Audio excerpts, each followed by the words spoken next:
บัดนี้วันที่ 4 มิถุนายน พ.ศ. 2568เป็นวันที่ 35 ที่ข้าพเจ้าในนามพงศ์พิรมเมืองรหัส188ขอถวายเสียงโสดสาธยายพระสูตรพระปริตรและมนต์ต่างๆถวายเป็นพุทธบูชาธรรมบูชาสังฆบูชาและอาจารยบูชาแด่ครูบาอาจารย์ทั้งหลาย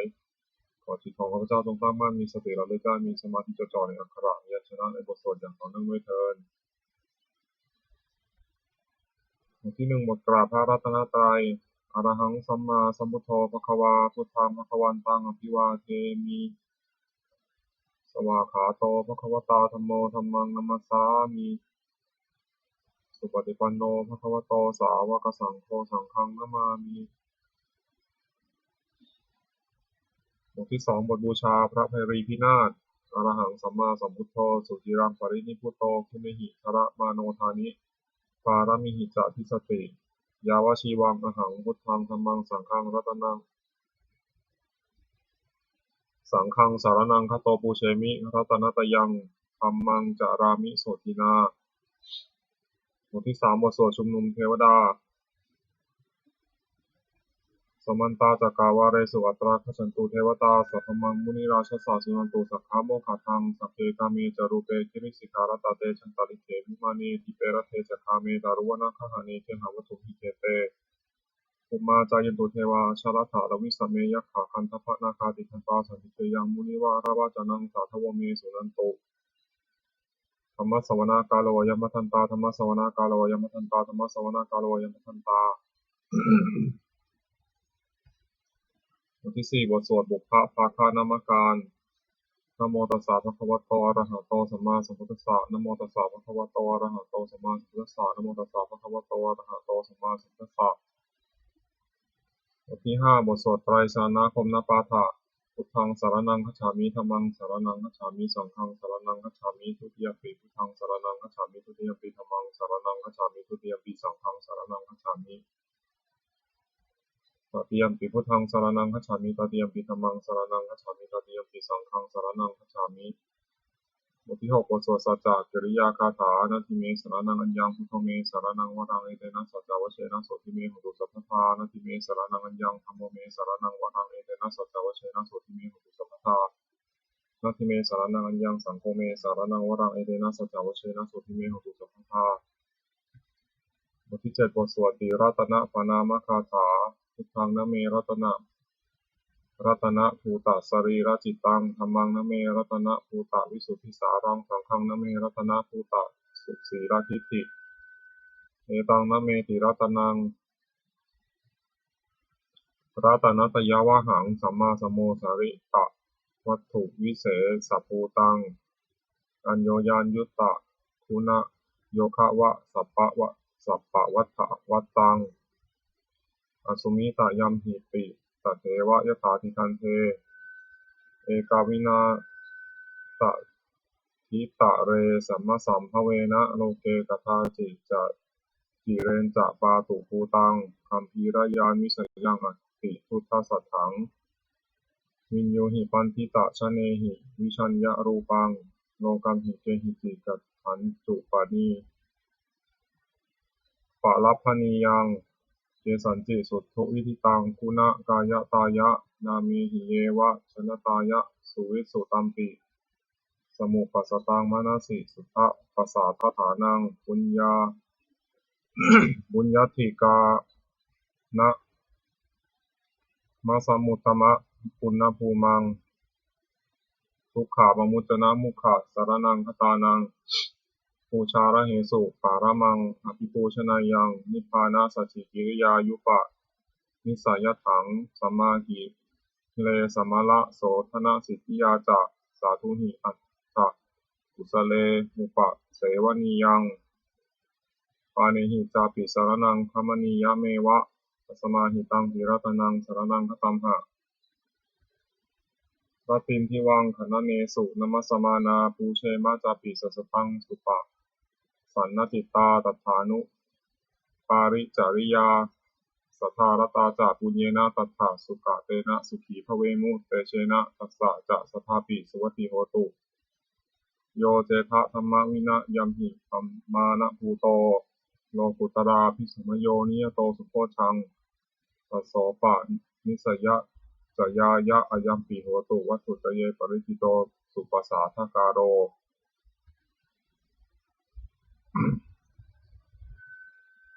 บทที่8นามการาสิทธิคาถาโยจักคุมาโลหะมาลาปะกัตโถสัมมาสามังวะพุทโธสุขโตวิมุตโตมารัสสะอาสาวินิโมจยันโตปาเปสิเขมังชนะตังวินัยยังพุทธังวรดังศิรสานามามิโลกัสสะนาทันจาวินายะกันจะทันเตชะสาเตชะสิทธิโหโตสัพพันตรายะจาวินาธเมตุธัมโมทัชโชโยวิยะตัสสะสัตถุทัสเสสิโลกัสสะสุขิสุทธิมังคังนิยานิโกธรรมะทรัสสะตารีสาตาวะโหสันติกโรสุกินโนธัมมังวรดังศิรสานามามิโมหะปทาลังอุปสันตทาหังกันเตชะสาเตชะสิทธิโหโตสัพพันตรายะจาวินาธเมตุสัทธรรมเสนาสุขตานุโคโยโลกัสสะปัปปะกิเลสะเชตาสันโตสัญญังสันตินิโยชโกจะ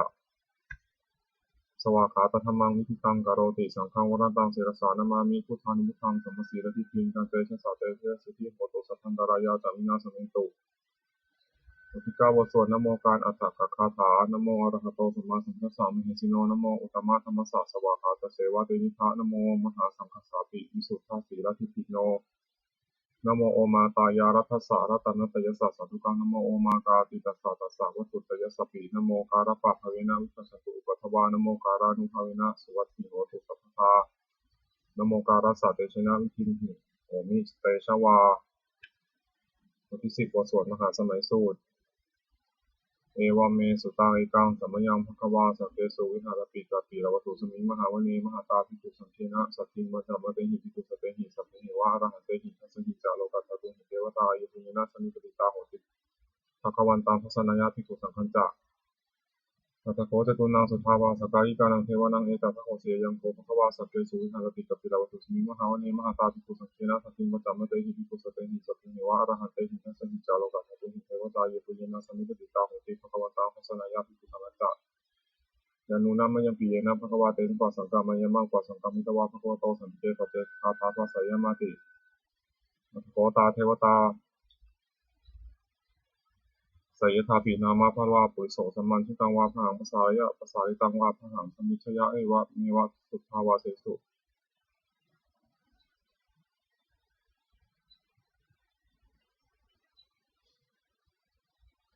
เทเปสุวันตาระหิตาภควโตปุระโตปาตุระหังสุอัตโกตาเทวตาภควันตังทิวาเทตวะเอกมัตตังทังสุเอกมัตตังทิตาโขเอกาเทวตาภควโตสันติเกอิมังทังอภัสสิมหาสมโยปวานะสมิเทวกายาสมคตาคตมหะอิมังธรรมะสมัยยังทกิตาเยวะอัปปาราชิตาสังคันติอัตโคปราเทวตาภควโตสันติเกอิมังทังอภัสสิตตาภิโกสมาทังสุติตังอัตโนสุกรรมกังสุสารถิวานิตันิฆาเหตวะอินทริยานิลักขันติปัจจิตาติอัตโคปราเทวตาภควโตสันติเกอิมังทังอภัสสิเชตวะกีรังเชตวะปริทังนิทักีรังโอหะจามะเมชาเตจนันติสุภาวิมาจัตุมตาสุขันตาสุโสนาคาติอัตโคปราเทวตาภควโตสันติเกอิมังทังอภัสสิเยเกจิตังสรนังคตาเสนเตขมิสันติอปายภูมิปหายมนุสังเทหังเทวะกายังสาริโกเวสันติติ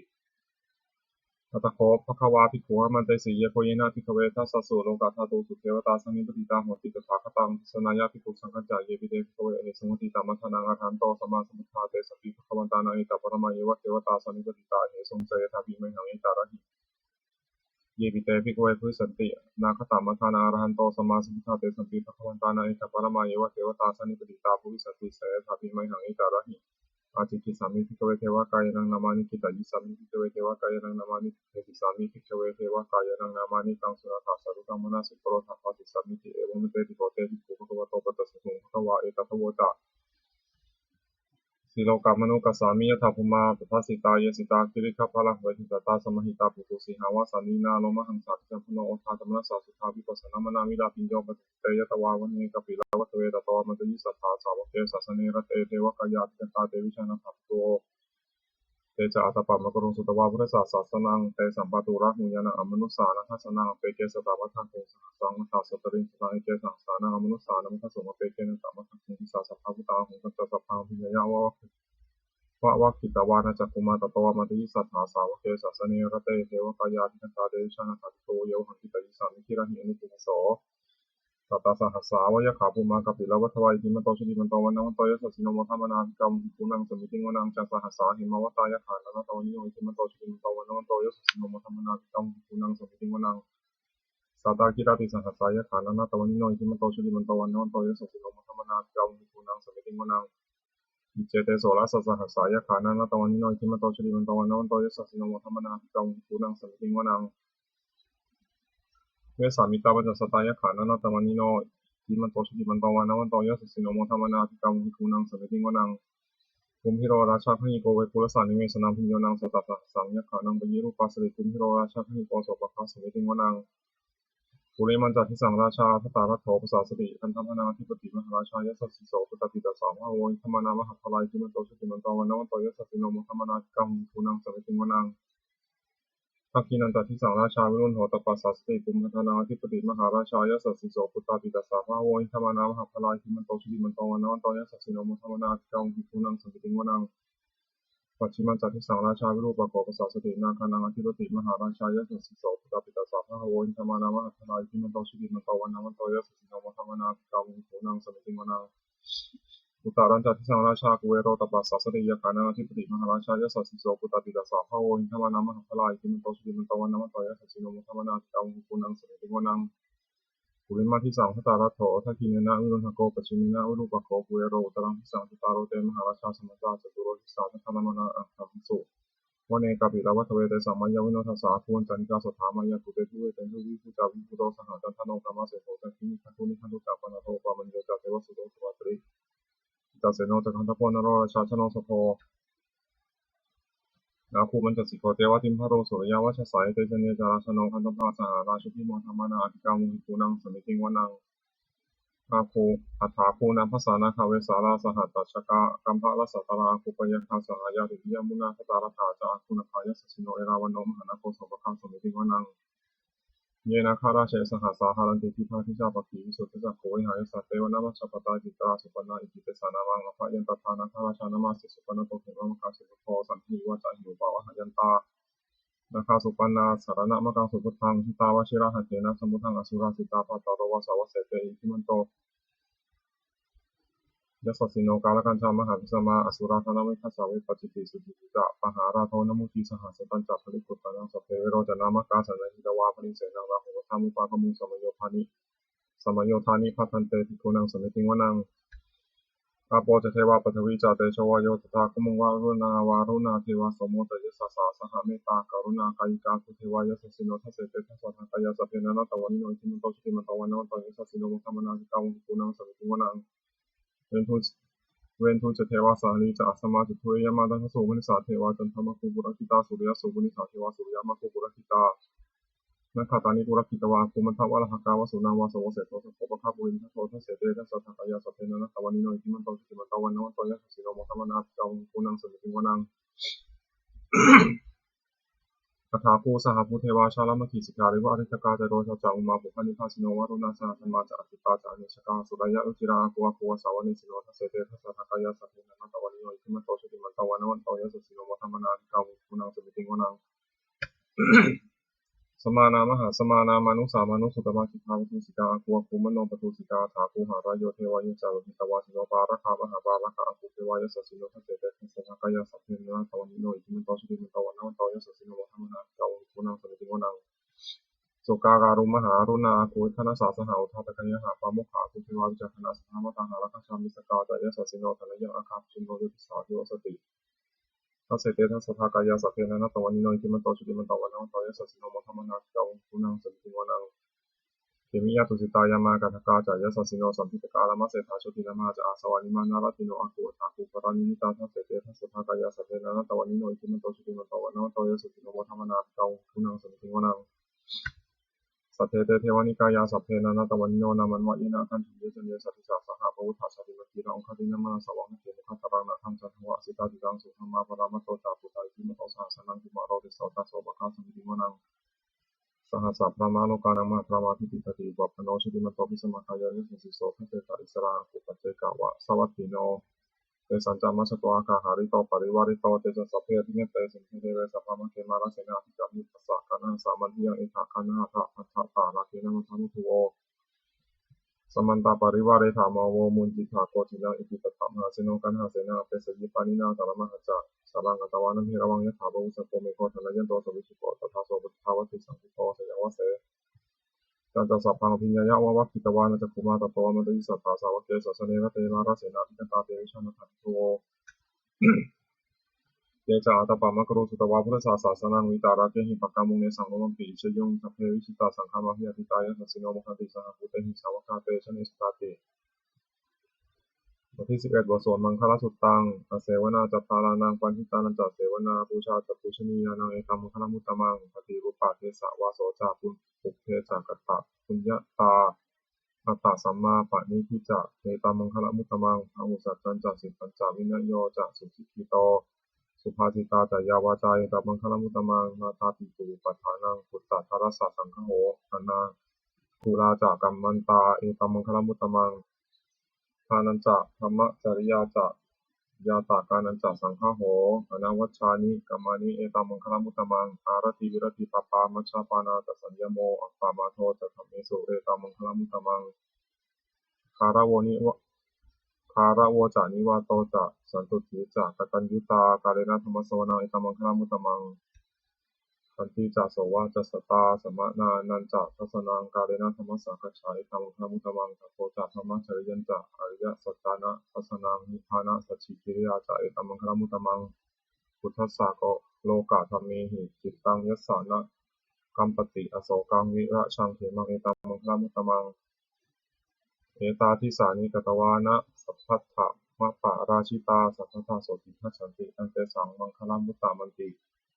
บทที่2บทสวด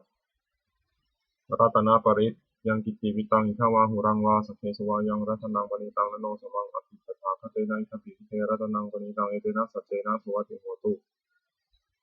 ขยังวิราคังอมตังปณิตังยัตถชคาสัพยมุนิสวัสดิโตนะเตนะธรรมนะสวัสดิกิจิธัมปิธรรมเมรัตนังปณิตังเอเตนะสัจเจนะสุวัติโหตุยัมพุทธะเสโตปริมาณีสุจิงสมาธิมานะตาดิกัญญามหุสมาธินาเตนะสมุนาวิชติธัมปิธรรมเมรัตนังปณิตังเอเตนะสัจเจนะสุวัติโหตุเยปุคลาอัฏฐสตังปัสสถาจัตเรคันเนตานิยุคานิโหติเตทักขิเนยะสุขะตัสสะสาวกะเอติสุขินานิมหัตถานิธัมปิสังฆรัตนังปณิตังเอเตนะสัจเจนะสุวัติโหตุเยสุปาจิตามนัสสะทันหินานิกามิโนโคตัมมัสสะสนันหิเตปฏิบัติตามนัตังอุทัยหารัตถมุทันิพุทธิวิชามานัยธัมปิสังฆรัตนังปณิตังเอเตนะสัจเจนะสุวัติโหตุ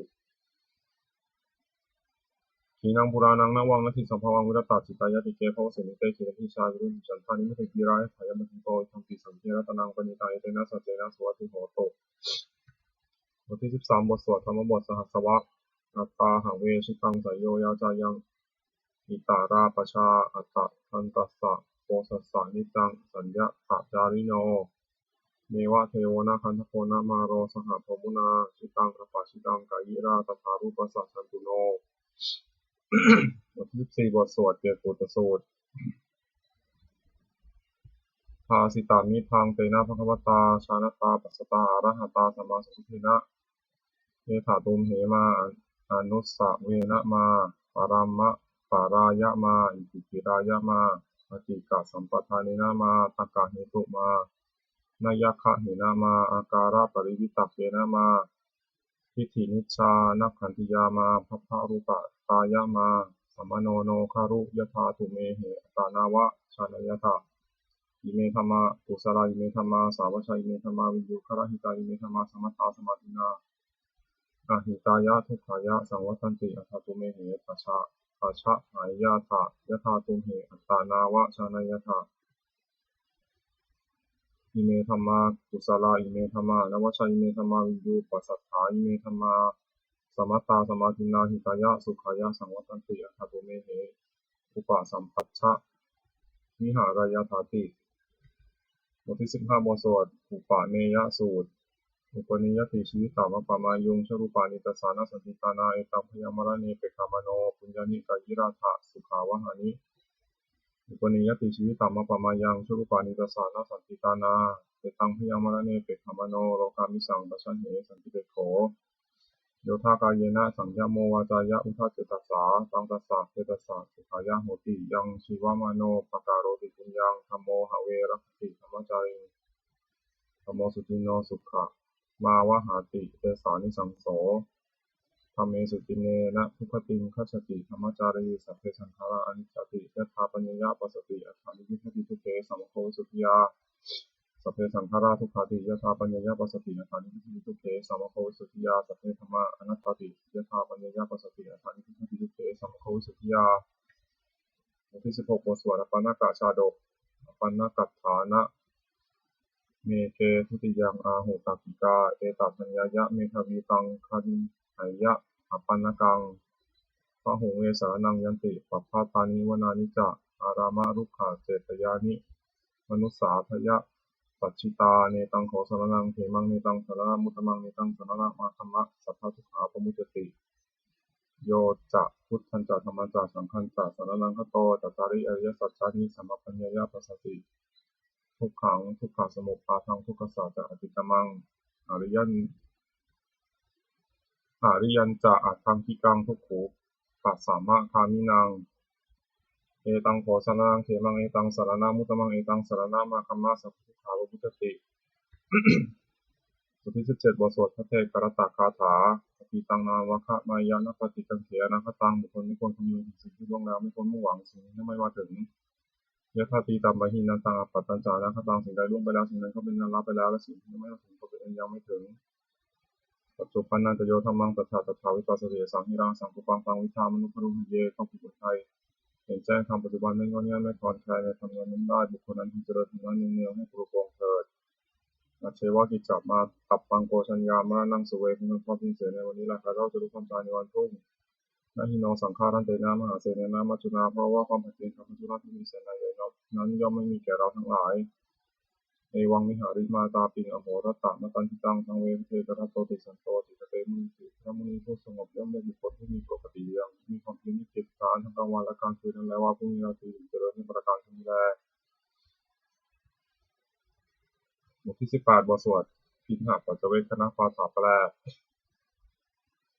ชราธรรมมหิชรังอนาทิโตเรามีความแก่เป็นธรรมดาจะล้มพ้นความแก่เป็นไม่ได้พยาธิธรรมมหิพยาธิอนาทิโตเรามีความเจ็บไข้เป็นธรรมดาจะล้มพ้นความเจ็บไข้เป็นไม่ได้มรณะธรรมมหิมรณะอนาทิโตเรามีความตายเป็นธรรมดาจะล้มพ้นความตายเป็นไม่ได้สัพเพหิเมปิยหิมนาเปหินานาภาโวหินาภาโวเราจะละเว้นไม่ต่างๆเพราะว่าเราจะต้องมาพลาดจากของรักของเจริญใจทั้งหลายทั้งปวงกรรมสกมหิกรรมทายาโทกรรมโยนิกรรมพันธุกรรมปฏิสารโนมีกรรมเป็นของตนมีกรรมเป็นผู้ผลมีกรรมเป็นแรงเกิดมีกรรมเป็นพฤติกรรมมีกรรมเป็นที่มาใสยังกำลังกริสามิกัลยาณังวาปาปกังวาตสัตตายโทมิสามิเราทำกรรมอันใดว่าที่มีหรือเป็นบาปเราจะเป็นทายาทคือว่าเราจะต้องได้รับผลของกรรมนั้นสืบไปเอวังอัมหิอภิหังวัจเวกิตพังเราทั้งหลายจงพิจารณาอย่างนี้ทุกวันเถิดบทที่9บทสวดเทวตาอุโยชนะคาถาทุกขปตาจนิทุกขาพิยปตาจนิพยาสุขปตาจนิโสกาหัวตุสัพเพตินานิโนเอตาวตาจะอัมหิสัมภตังปุญญสัมปทังสัพเพเทวานิโมทันตุสัพพะสัมปติสิทธิยาทานังทันตุสัพพยาสีลังนัทันตุสัพพะทาภาวนาพิทัตังทันตุพันตุเทวตาคตาสัพเพพุทธาพระปตาปเจกานันจะยังพลังอรหันตันจัตเตชินะละขังมันทามิสัพพโสบทที่20บทสวดเทวตาปฏิภาณคาถาทันธรรมยังปฏิภาณคาถาโยพนามเสยาเทวตาสันติวิหาราวาสินีปุเปคะเรปุถิคะเรตหิงตาธรรมะพานินะภวันตุปูชิตาสดหิงกรณเตทะวิหาระมันทะเลเถราจมัชชานวกาจติโทสารานิกาธานปฏิอุปาสกาคามาจเทสานิคามาจอิสราสัพปานภูตาสุขิตาภวันตุเตชราทุชาเยปิจาอันทสังภวาสังเสทชาตาอัทโวปปาติกานิยานิกังธรรมวรังปฏิจเตสัพเพปิทุกขสักกโรตุสังขยังสาตุจีรังสตังธโมธรรมัทธราจัปุคลาสังโฆโหตุสมะโควะอัฏฐายะตหิตายะจะอัมเหรักขตุสัทธโมสัพเพปิธรรมจาริโนวุติงสัพปาปุณยามะธรรมเมอริยปะเวทิเตบทที่21บทสวดสัพพะปฏิภาณคาถาแปลอันธรรมยังปฏิภาณคาถาโยพนามเสปุญญสิทธานิกตัสสะยานัญญานิกตานิเมเตสัญจภาคิโนโหนตุสัตตานันตาปะมานกาเยปิยาคุณวันตาจะไมหังมาตาปิตาทโยทิฏฐาเมจาภายทิฏฐาวาอัญเยมัชฌตเวริโนสัน ตาติทันติโรกสมิงเตปุมาจตุโยนิกาปัจเจกจตุโวการาสังสรันตาภวาภเวยาตังเยปฏิทานัมเมอนุโมทันตุเตสยังเยจิมังนัปปะชานันติเทวะเตสังนิเวทยุงมยา ทินนานาปุญญานังอนุโมทนาเหตุนาสัพเพสตตาสัทธาโหตุอเวราสุขาชีวิโนเขมะปะทันจะอโปตุเตสาสาสิชตังสุภาขอสัตว์ทั้งหลายไม่มีที่สุดไม่มีประมาณจงเป็นผู้มีส่วนแห่งบุญที่ข้าพเจ้าได้ทำในบัดนี้และแห่งบุญทั้งหลายอื่นที่ข้าพเจ้าได้ทำแล้วคือชนเหล่าใดเป็นที่รักผู้มีคุณมีมารดาและบิดาของข้าพเจ้าเป็นต้นที่ข้าพเจ้าได้เห็นหรือไม่ได้เห็นนาสัตว์ทั้งหลายอื่นที่เป็นกลางและมีเวรการตั้งอยู่ในโลกเกิดในภูมิสามเกิดในกำเนิดสี่ขันธ์ห้าและขันธ์หนึ่งและขันธ์สี่ท่องเที่ยวอยู่ในภพน้อยและภพใหญ่สัตว์เหล่าใดทราบการให้ส่วนบุญของข้าพเจ้าแล้วขอสัตว์เหล่านั้นจงอนุโมทนาทานเองเถิดข้าสัตว์เหล่าใดย่อมไม่ทราบการให้ส่วนบุญของข้าพเจ้านี้ขอเทพทั้งหลายทุกท่านในสัตว์เหล่านั้น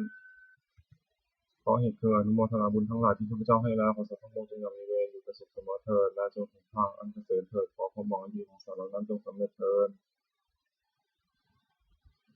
ด้วยอนุภาพแห่งสัจจะอธิษฐานอนุภาพแห่งความเพียรและในสงฆ์การบูชาพระรัตนตรัยด้วยการสาธยายบทสวดมนต์สุขพระบริกรพระคาถาเหล่านี้ขอความสุขโสดที่เกิดมีแก่พระเจ้าของพระเจ้าขอให้นักบวชของพระเจ้าเจริญทั้งโลกทั้งธรรม